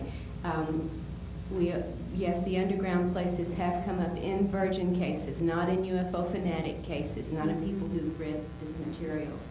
We've also had one where two people were abducted to a facility they were told was a joint alien-human disease control center, and they were given inoculations. They both had partial conscious memory of this when it was over with, and one of them was so disturbed by it he wanted to seek regression help to find out what else happened.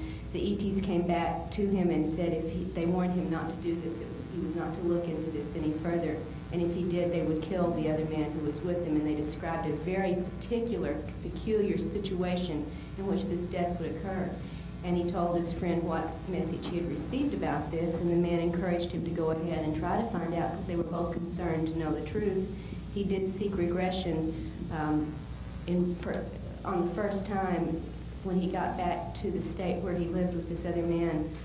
The man was in the hospital and did die within 24 hours in the most bizarre situation that was not a medically induced problem at all, and it matched exactly what the ETs had warned his friend would happen to him if he did seek regression.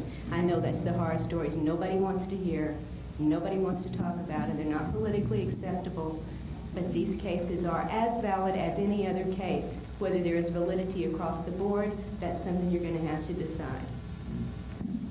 Dr. Wells,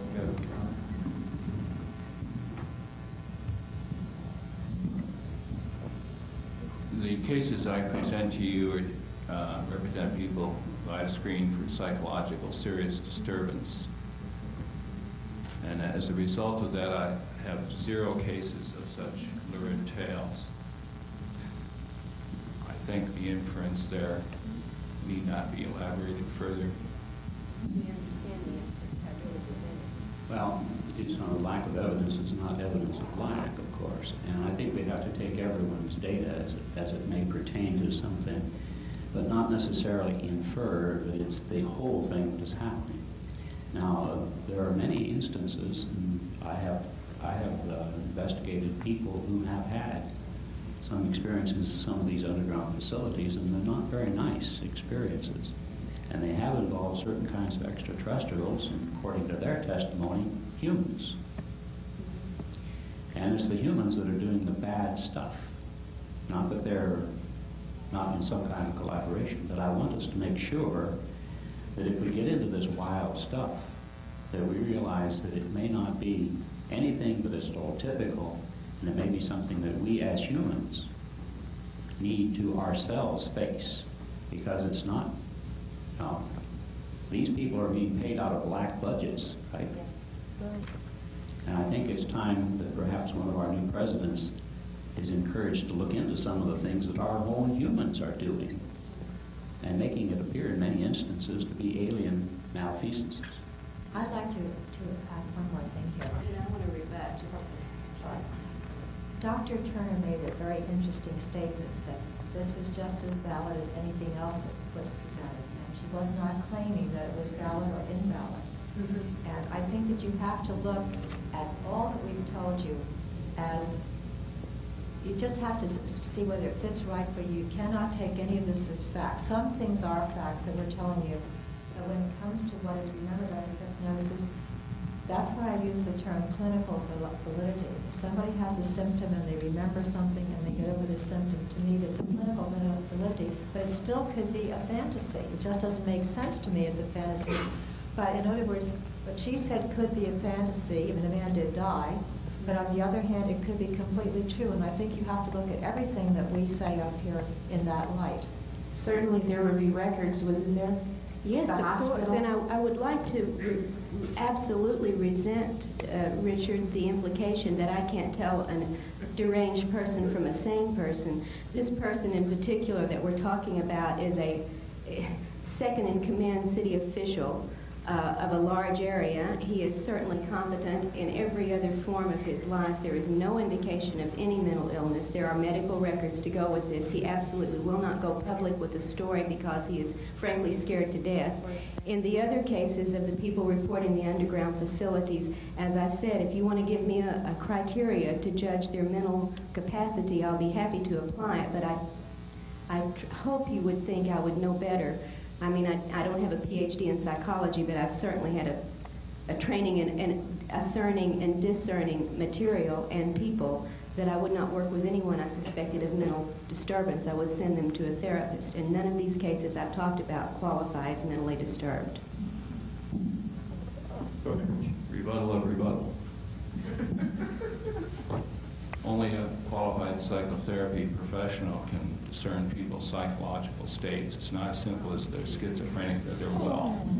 There is for example, delusional disorder representing one narrow band of delusional thinking where everything else about the person is perfectly high functioning.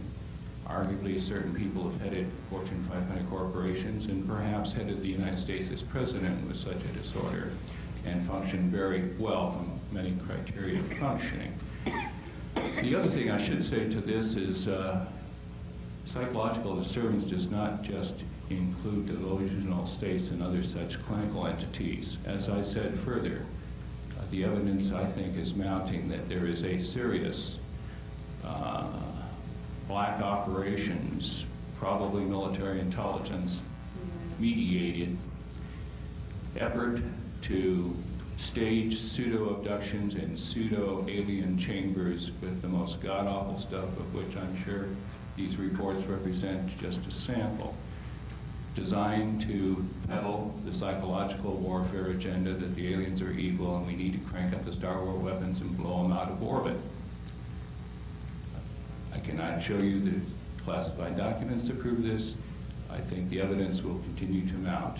But what I have seen so far from people inside government, including victims, is that such is going on and accounts for much of the dark alien worst case scenarios.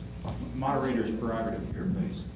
Are you not giving at all the possibility that the particular case that Dr. Turner just cited could have happened? It seems as though it's going a little bit beyond an educational program, a covert educational program, if in fact there has been a very high strangeness death associated with this. Yeah, there have been more than one. Well, I don't. I mean, What can I say?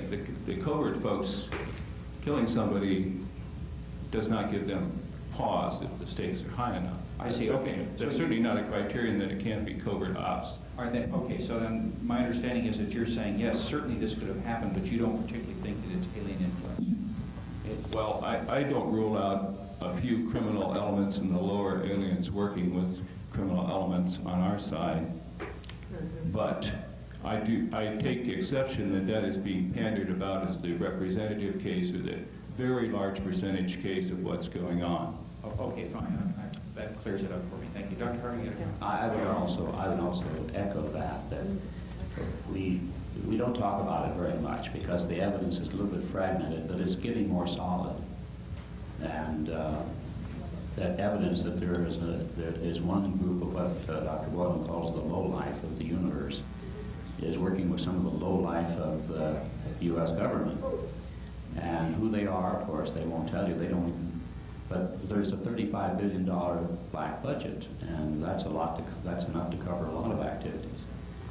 But I only want to make sure that we understand that this is not a unitary thing. This is not something you can blame the aliens for.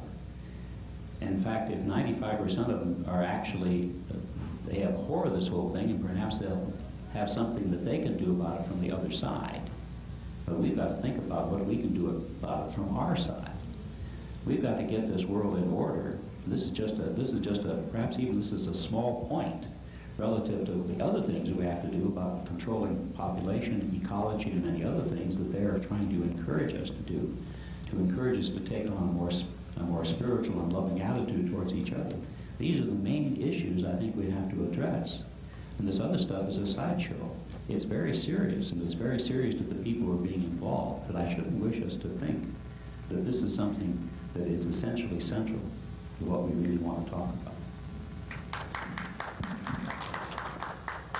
I wouldn't like to leave the impression, as I think somebody might have, that I think all the alien contact is negative. I have never said that, and I don't believe that. And the cases that have had some definitely negative things happen have also the same people had positive things happen. I do think there's more than one group at work here.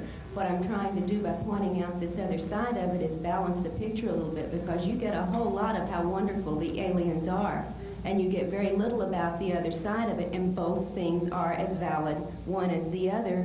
And to say, why should we want to stop them coming in, for instance? Well, you don't know when the door opens or the psychic door opens which one's coming in. We need to know what all sides of these aspects include. I'll just leave it at that. Thank you. Next question.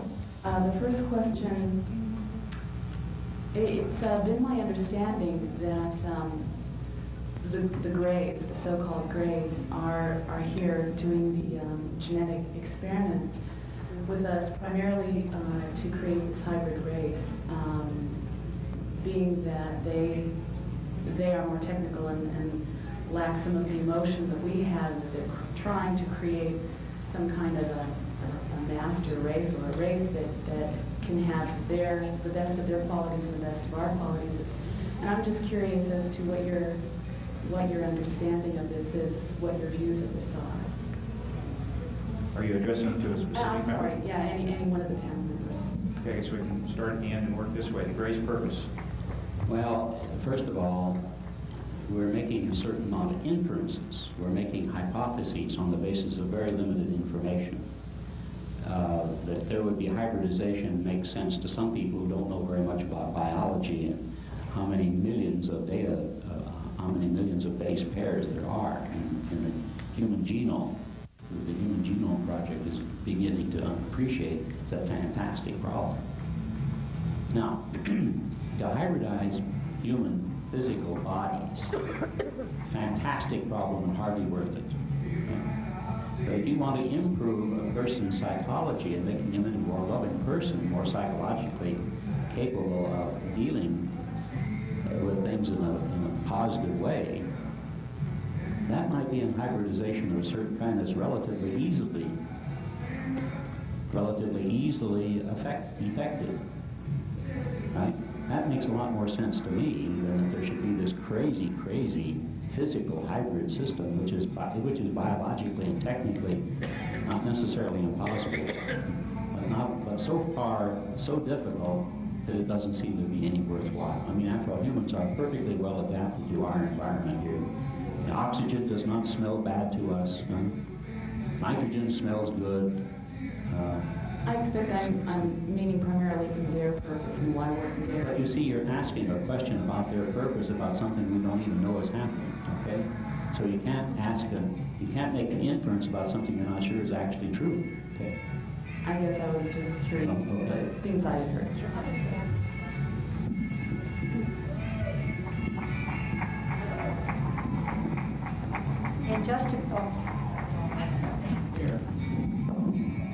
In just about every case of a CE4, the eggs or sperm or a fetus is taken, and even if the person is immature, like if they're a 9-year-old boy when this is happening, obviously it seems to me that would be an immature sample of sperm. But they obviously are taking these eggs. It seems to be the only thing they're taking. Well, they take a little bit of the skin, and so they're either studying us to study the development, but as somebody made the point, they know all about us anyway, but I'm not sure. I mean, that's the researchers' inference. But what I do find is that they do indeed take eggs, sperm, fetuses.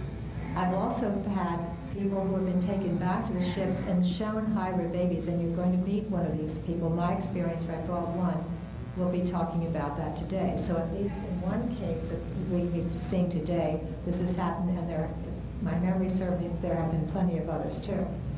Now, why are they doing this? First of all, I don't know whether we can believe what they tell us. And secondly, it would seem to me that if they are taking the eggs and the sperm, maybe I'm a little paranoid, but I think they're creating the ultimate spy, because they've got a human being.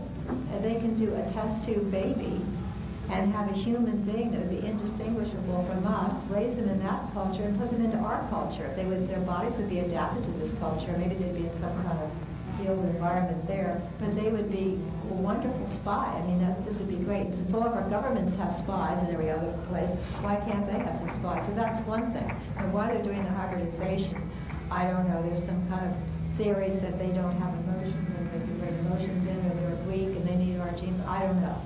I mean, that information is not clear, but that it is being done seems clear to me. I said there's some things that are theoretical and some things that are fact, and if this business, if anything that comes out under hypnosis can be valid, I do find that this is being done routinely. Rich, the Grace Purpose. Well, first of all, there's a number of races or different source types that could arguably fall under the general flabby moniker of the Greys. So we've got that problem. Multiple presumed star system origins of folks that may look vaguely similar. That's just one part of the problem. I do not find in my research that the majority of cases involve reproductive product specimen taking. There is a significant minority of cases in which that does occur, the purposes of which can be inferred. First of all, sperm and ovum are a fine example of DNA. They embody a very classy form of a sample of the entire human being.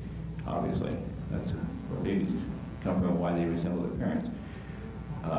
There does seem to be among certain of the races that are relatively at the low end of the evolutionary spectrum some fertility product processing. It seems to go in two ways, one of which is to tune up the next generation of kids.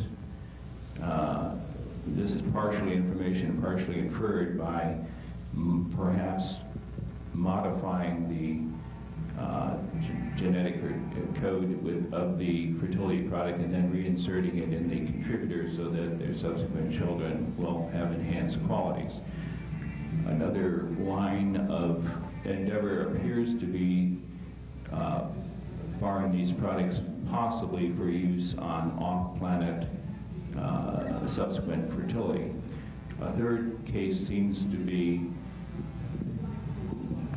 borrowing these products, reinserting them, having the person, woman in this case, begin a gestation period, and then at the first trimester, removing the fetus for further growth in a off-planet site for purposes we are not clear about. I'd like to just add something for a few moments here. I did a regression in Berlin on a reporter for the International UFO Symposium. And he was taken aboard a craft, was forced to have intercourse with his girlfriend. She got pregnant, the baby was taken, and he was very disturbed and started to cry and all that sort of thing. And then later was told by them that this person, that his child would be a boy, and it would be very helpful. It'd be a great contribution to mankind. And so he felt so much better. And he really felt good, so we went the whole gamut in that regression. But in other words, I did want to say that besides maybe having him as a spy, which is my thought, that coming out of that regression was that this child would be put back here as a plant. He would be a human child, but he would be very, very helpful to the world. Charles, did you have a comment on that?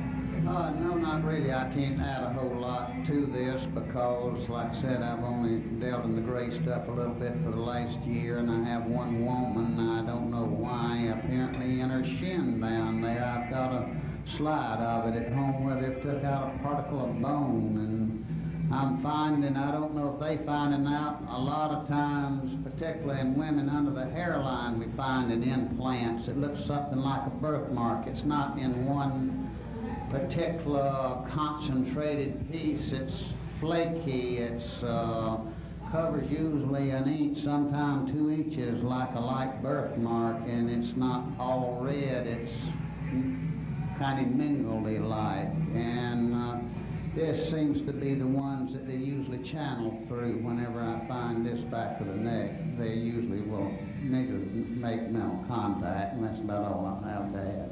Okay, ladies and gentlemen, we have run out of time. I'm sorry for the one yes and no.